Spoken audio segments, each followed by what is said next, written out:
Hi, Danny. How are you? Well, how are you? I am interesting.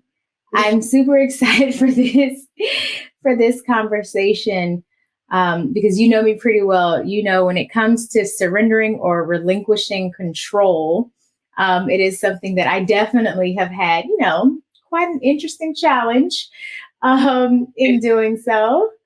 So I'm excited about today's conversation. Yeah, me too. I think it's a conversation. We haven't had something quite like this one before. No. So I'm excited to see where it goes. So yeah, let's do it.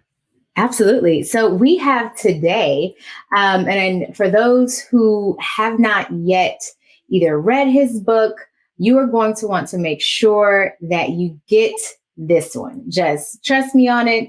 This one's going to change your life. So prepare yourself. This conversation is one that I'm pretty sure we all have had some sort of, whether it's a struggle around it or whether it is just a challenge in being able to do so. The idea behind surrendering can be something that is scary for a lot of us, right? And so today, our guest, Kute Blackson, he is going to talk to us not only about the magic of surrender, which is his new book, but he's along with me. He's also a transformational speaker. And it's so wild because I never see that. So to find that there are other speakers who are transformation speakers is truly something that is awesome for me, because to me, that's what counts the most. Like, how are you changing people's, not only their process, but how are you helping to make them better? For me, transformation is just that. So without further ado, I'm definitely going to bring him on with us to discuss. Hello. How are you? Good to be here. Thanks for having me. Welcome. Yes, we're really excited to have you as well. Like I said, when we were coming up with the questions and deciding like what we would discuss, one of the major things, and we always make sure that we want to, ask this question to every single one of our guests, because we've had such phenomenal faceted guests on here, is outside of like all of the titles and the accolades and everything else, who is it that you say you are? Who do I say I am? I'm everything and I'm nothing. Okay. I'm an infinite being, and consciousness manifesting itself in this particular moment of time, seeking to experience all shades of humanity and the multiplicity of form. And so, if anything, I am, full stop. Yeah. At the deepest essence, just I am, Yeah, for sure. Wow. Okay. That's the only question that we ask all of our guests. And we're always like, oh, we've never heard. Some are similar, but that is definitely the most unique answer that we've ever heard. And I want to say maybe the most all-encompassing answer. That's for me, that's the deepest level of, like the most authentic truth of like, this is what I am, just I am. There's this and there's that, but all of that is temporary and transitory, more than anything. It's labels. Yeah, it's all the labels and all the titles and things that we identify with, rather than just identifying with just being who we are, which is I am. Okay, awesome. That's actually leads me to the next question, because one of the hardest things to do is release our expectation of what is, or who you think you are, or who people say you are, or what things should look like.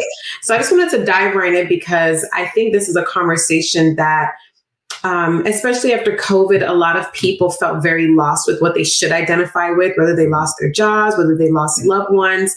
Their sense of identity was really shaken. So, what are some steps that one can begin to take to learn how to let go of those things that we identify with so deeply and so strongly that it can end up, crippling us or preventing us from really tapping into the essence of who we really are? Well, first is, I don't think it's never easy to lose. And so if anyone has lost, whether it's a person or a dream or an idea or the life that you thought you were going to live, I feel you, because it's not an easy thing. It's not necessarily a pleasant thing to go through. It can be a heartbreaking thing to invest so much into a vision and a dream and have it ripped away, to invest so much into a relationship and it not work out, to put all of yourself into a life, and the life that ends up happening is like, you wonder, how the hell did I get here? And so it's hard. It takes a lot of courage to be human. It takes a lot of courage to still be willing to be open and love in a world that can sometimes feel painful and cruel and challenging. And so, look, for me, I'm gonna come at it from different angles. When things don't go according to plan, when life doesn't unfold the way we want or the way we think we want, and we don't manifest goals, dreams, visions, desires, intentions, relationships, there's usually a few reasons. And I'm going to give you maybe 3 or 4 reasons that I perceive things don't manifest. I think if we can understand that, that might help us. The first one is the goal or the vision that you think you want, that you're pursuing, is actually not the true, authentic goal that is in alignment with your highest soul's evolution. It's what you think you want based on who you think you are. And many times we will set goals and visions and intentions. Oh, I want this car. I want this house. I want this day. I want this body. I want that. I want the fame. I want to win an Oscar. Nothing wrong with those. But sometimes we get and achieve what we thought we wanted, only to realize that what we thought we wanted was not what we really wanted. It was just what we thought we wanted based on who we thought we were.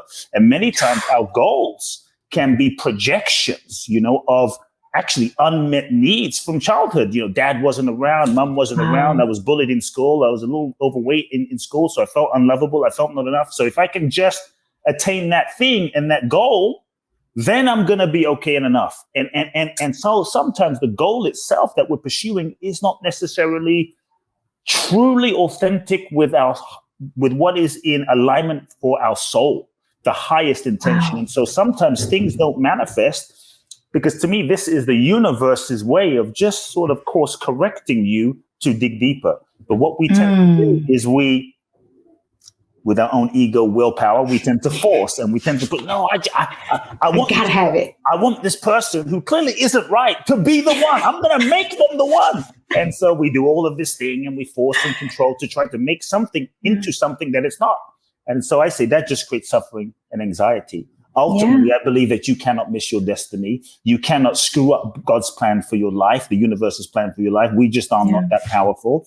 And so if things aren't flowing, if things aren't unfolding, if dreams aren't manifesting first, rather than forcing, step back and just trust and use that moment as a gift to reevaluate and deepen your vision. Use that as an opportunity to reevaluate and really reflect on what is it that I really want? For me, the old paradigm question is get clear on what you want. We're told in self-help, get clear on what you want, know what you want, write it down. Nothing wrong with that, but it's limiting.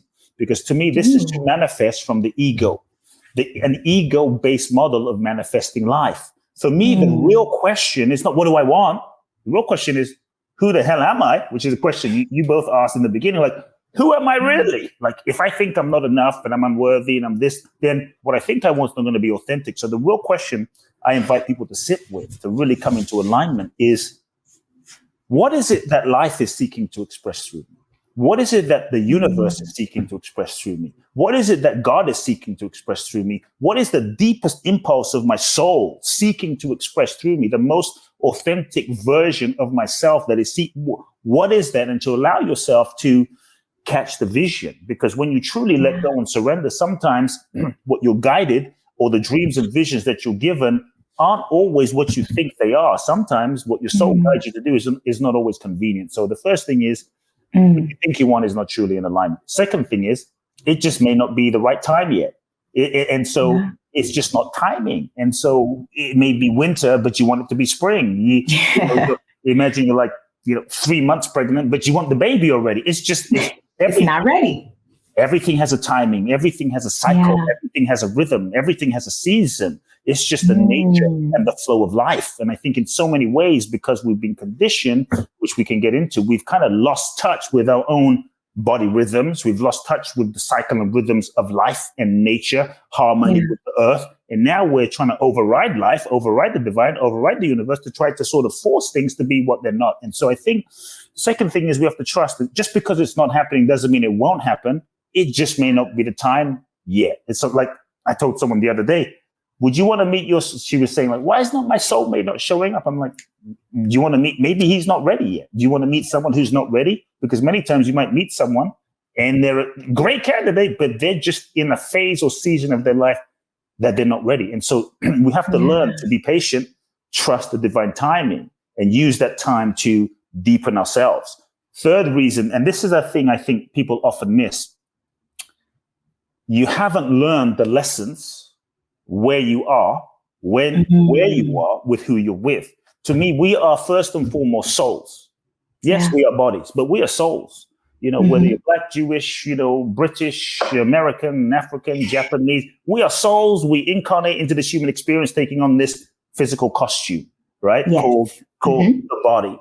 And so as souls, I think we incarnate into this human experience in order to learn, to grow, to evolve. Life for me is a school a university for our soul's evolution. Life is a school for our soul's evolution. Every experience, every situation, every heartbreak, every difficulty, everything is serving and conspiring our awakening to serve us to, shall we say, realize and remember who and what we really are. Everything and everyone is our teacher. In that sense, life is the ultimate curriculum. That being the case, I think many times we sometimes don't achieve or attain what we thought we wanted because we haven't learned the lessons that we've needed to learn where we are. And if we don't learn the lessons where we are with who we're with, you can't graduate to the next level or dimension or manifestation of an experience.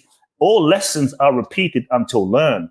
What we tend to do, though, is we're like, oh, my God, I'm so frustrated. And we try to force life. We try to push out. It's like trying to push yourself into a PhD program when we haven't necessarily completed grade 8. We haven't. Yeah, you haven't completed your bachelor's yet. You got to get the bachelor's. We're going to do the bachelor's to the master's to the PhD program. Yeah, it's a process. And so all lessons are repeated until learned. So rather than forcing, I think it's important that we step back and ask ourselves, in a situation, what is my soul seeking to learn here? In this seeming failure or heartbreak or it not manifesting or going according to plan, what is my soul seeking to learn? Why did I attract this situation? Why did I attract this experience? And if we could learn the lesson where we are with who we're with, as we are, that's the key that unlocks the lock to the next dimension of possibility and manifestation. The last thing I'll say, and so we should use that moment, that experience of it not working out, not happening, not going according to plan, to get us to question so that we can evolve, use that time to evolve. But if something hasn't worked out, I think it can be challenging. So like I think in the last few years, lots of folks, we had dreams and visions. 2020, here we go. It's going to be the most amazing year ever. Let's rock and roll. Best year ever. It went like this, and then it went like this. And many of our dreams that we had and goals that we had they didn't happen. And I think a lot of us, some people I know, still there's a subtle sense of heartbreak in certain things having not happened yet. And so what I would say is to truly let go, we have to be willing to allow ourselves to grieve. I would ask everyone, what have you not allowed yourself to grieve? Because it's hard to move on to a new relationship and be open-hearted. It's hard to move on and be excited. Like, why am I not excited about the possibilities of this new experience? Because many times we're still carrying old debris, old energy, old wounds, old pain, old resentments for things not working out or going according to plan, that we're carrying these scars so our heart isn't able to fully embrace the new experience and possibility. So I think allow yourself the space and the time to grieve what was, to grieve and let go of what was, so that you can release and be available and open. I'll leave it there. I could say more, but I'll leave it there. Listen, you were all up in my business. I couldn't even, you saw we were glued, right? And Danny and I, we are known for, we're very loquacious women.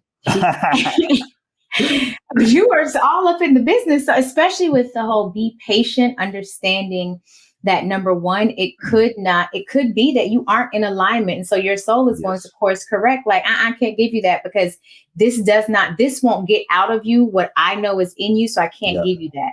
Yeah. Or like you said, sometimes like it's just not your timing. I love the example that you gave when you talked about you're 3 months pregnant, but you want the baby now. And it's like, okay, but if the baby comes now, the baby does not survive. It is not viable. It doesn't survive, and you might not survive, and many times we're not actually ready yet for the next level of evolution. We want to lift 400 pounds, but we haven't done the necessary, built the necessary stamina to let's say, lift 50 pounds. I mean, I look at Nelson Mandela. We all know Nelson Mandela. Yeah. Should he not have spent 27 years in prison? That's a long time. I mean, COVID was like 2 years. Times that by 10, times that by 15, and that's like Nelson Mandela in a jail cell. Right. Yeah. And they were being kind to him that whole time. So it's not just you're sitting there chilling. Yes. That is mental, physical, emotional, and financial anguish. Well, he turns it into the mental, emotional, spiritual, physical, boot camp for his soul. So that maybe it took that amount of time to marinate, when you cook a dish to marinate, the cosmic chef was marinating him during this 27 years. And perhaps for that being to activate his soul's potential, 27 years was necessary.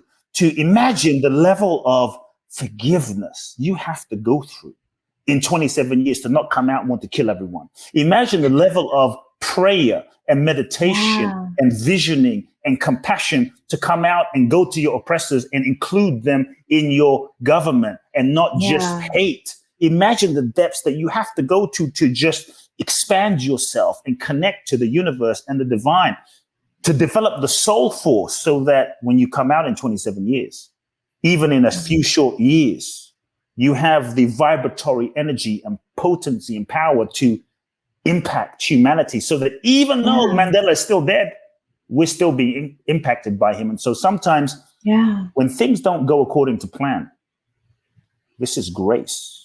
When things don't go according to plan, this is the love of the universe. You see, as human beings, we're so identified as our mind, body, mechanism, persona, human form, personality. This is called ego. Ego is what we mistakenly perceive ourselves to be based on, name, form, body, history, memories, past, belief systems, values, etc., that we so deeply identify with. Ego is simply a creation in reaction to certain things that occurred for us when we were children. And ego is a reaction to those things. And the job of and we mistakenly believe we're that because life and parents and religion and society and media and social media and everyone around us reinforces this is who you are. So we hold so tightly to this persona, this way of being, as this is me. This is what I am. And so ego, the job of ego is two things: to reinforce its existence. I'm alive. I'm me. My meanness, which creates a separate sense of self. And the job of ego is to protect us, to protect you from getting hurt again. I'm never going to feel hurt again like I was hurt because dad wasn't around and mom was an alcoholic and dad was crazy and it was too painful. So we learn all sorts of strategies to shut down, disconnect, not feel, erect walls around our heart, suppress. And then we develop a role, a mask and a persona of who we think we need to be in order to get love, validation and approval. And this becomes, and we hold so tightly to this way of being to avoid pain and get love. And it becomes me. This is just me. And this sense of identification is ego. And most of us, until we start waking up, until maybe painful things happen, that kind of cracks us open to another way of questioning ourselves. But the degree to which we're conditioned is the degree to which we're not free. The degree to which we're conditioned as ego identification we are so locked in to a very small way of looking at life from the lens of the ego. And when we're locked into the ego, we're not able to see the infinite possibilities of what may be seeking to happen in a given situation. So when something happens, for the ego, it can seem like the worst thing to ever happen to us in that moment. But we're not able to see, looking back in the grand scheme of the infinite artwork that is life, like, wow, if that didn't happen. In that moment, it seems like the worst thing. But if that didn't happen, then I wouldn't have moved back home, and I wouldn't have like gone to live with my parents, and then I wouldn't have gone to that coffee shop, and then I wouldn't have met my soulmate, you know, but we were not able to see it in the moment. And so what can seem like the worst thing for the ego is really the greatest thing for the soul. And the soul, what we truly are, doesn't care about your comfort.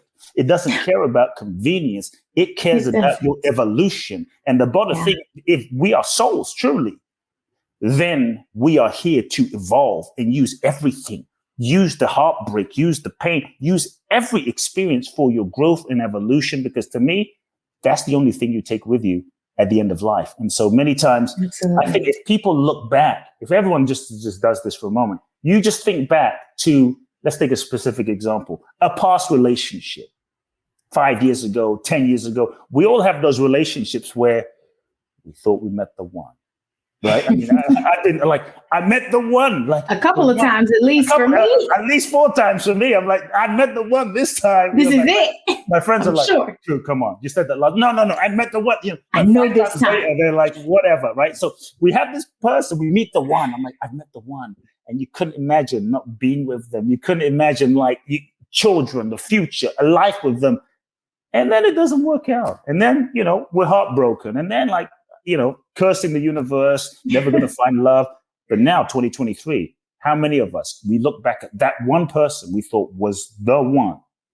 And now we think today, thank God that didn't happen. Like, thank all that God. Is holy. Yeah. So what we were so sure we wanted that from that perspective in that moment. But now looking back, we're like, damn, thank God I dodged the bullet. So dodged the whole bullet. We're not always able to see why things are happening in a given moment. So the other thing I would just say, if anyone is in this situation, is when things don't work out, we have a tendency to collapse, contract, curse the universe, or complain, right? Those four C's. Four C's, right? And that just keeps us stuck in a victim perspective, in a victim pattern, which just disempowers us. And then what we tend to do is, from that victim perspective of the ego's limited perception, woe is me, we project a meaning onto experience and reality. This is what it is. This is never going to happen. Never going to find love. I'm not loved. I'm this, I'm that. I'm cursed. We project a meaning onto reality. That meaning now limits our experience. Now we're locked into a spell and a meaning that we've kind of like hypnotized ourselves into. Right. So I just tell people, when things don't go according to plan or work out, step back, breathe. Don't project the meaning. Don't figure out, don't project the meaning onto your experience. Instead, sit in the unknown. Be willing to not know. And just sit with an openness and curiosity. Curiosity is a key quality in surrender and freedom. When we can be truly curious, then we are available. No, this is what this means. No, this is what this doesn't mean. No, this is what this, but now we're already trying to control everything rather than just being available and open. Like, I don't know what this means. I don't know why she left me. I don't know. It doesn't mean I'm not enough. I don't know. But if we're willing to trust that the universe, in its intelligence, that birthed all of us into existence. The universe birthed all of us into existence. This innate intelligence is breathing me, breathing you, breathing 8 billion of us, breathing all of existence. Surely it knows. It knows how to unfold my life, your life, our little lives in the grand scheme of things. And if we're willing to trust, the universe is always working for my highest good. And so when something doesn't work out, I would invite people to get curious. Get curious. What could this mean? And what more amazing or what better thing is actually seeking to happen and unfold that I may not see right now? I don't have to understand, but what more amazing thing is seeking to unfold in my life right now, and just stay in that availability. And I think that is the openness that allows you to be receptive to new possibilities rather than closing and going, I'm doomed. So I love that, because what you are doing essentially is you're reframing, because that word surrender and release, it brings up so many of those mixed emotions for so many people.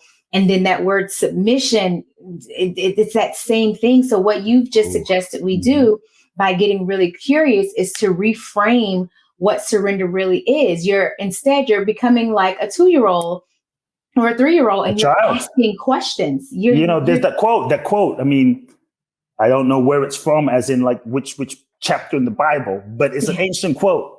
In order to enter the kingdom of heaven, you must be like a child. Not childish, but be like a child. And a child is innocent. Yeah. You look at a child will run naked down through the street.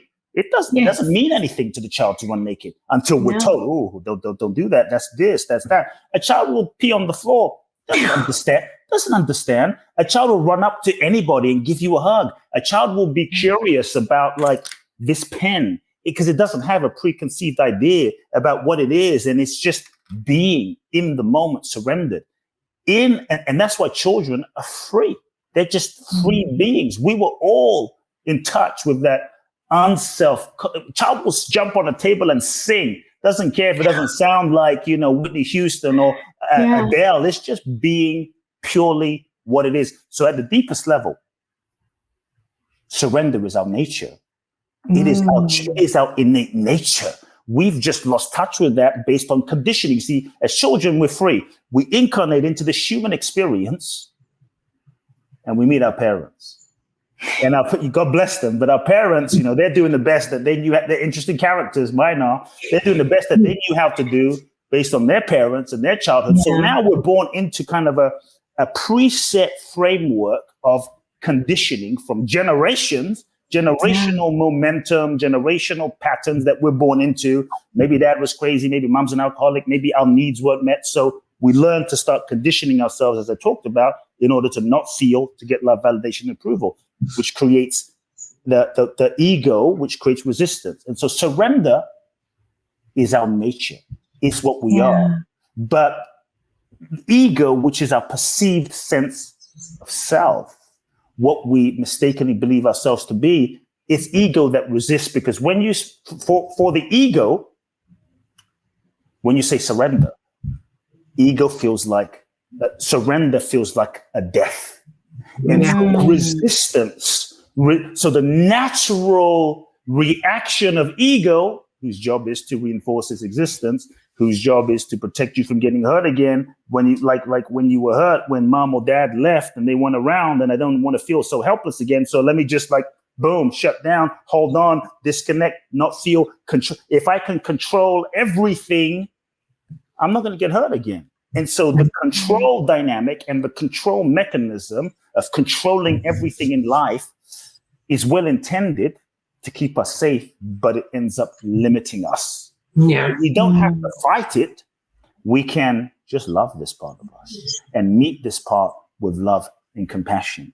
And that's when that's when we can relax and a surrender can sort of begin blossoming. So yes, surrender, I think, I would say sadly in our culture, the misconceptions around surrender, that surrender is weak, that surrender is passive, that surrender is giving up, that it's waving the white flag, that surrender is being a victim, that surrender is doing nothing, that surrender is being a doormat, that surrender means you won't manifest your goals, dreams, and desires, or you're going to get less in life. And I'm actually saying, no, if you really surrender, what if you didn't get less, but you got more? Yeah. More than you could have planned and controlled and projected with your limited ego's capacity and perception. Because as we talked about, what you think you want isn't always what you truly want. And so surrender is a letting go of control. Or I should say the illusion that we're in control. Control the illusion. And so because we're not in control. We're not really in control. If we all look at the greatest experiences that we've ever had, meeting your husband, wife, friend, that event, most of us, we didn't plan it. It kind of happened in the process of living. If everyone here, let's not be spiritual for a moment, okay? Let's just be, because some people might say, this is just for the spiritual people. Too deep. The conscious people. Every human being, Pablo Escobar, Mother Teresa, maybe not Mother Teresa, but Pablo Escobar, every human, you'll see why in a moment, but every single human being, if you think, as you listen to this conversation, you think about your most blissful sexual experience, the most blissful, sexual, ecstatic moment of lovemaking with your lover. I don't care who you are. Think about it for a moment. Like what you just heard? Want some more? Make sure you're subscribed for the full access behind the scenes community view on our Patreon. Or if you love Apple, you can also subscribe there. And you can do so by going to triggeredafpodcast.com. You can use the top banner, or you can go ahead and click those first 2 buttons to subscribe exactly where you want to. Continue to share all of our podcasts with your friends, with your family members, and you can continue to watch just 30 minutes on YouTube now. So if you want the full episode, you better subscribe. We will see you soon as a member of our tribe. We cannot wait to continue these conversations. Bye, Trigger Happy Fam.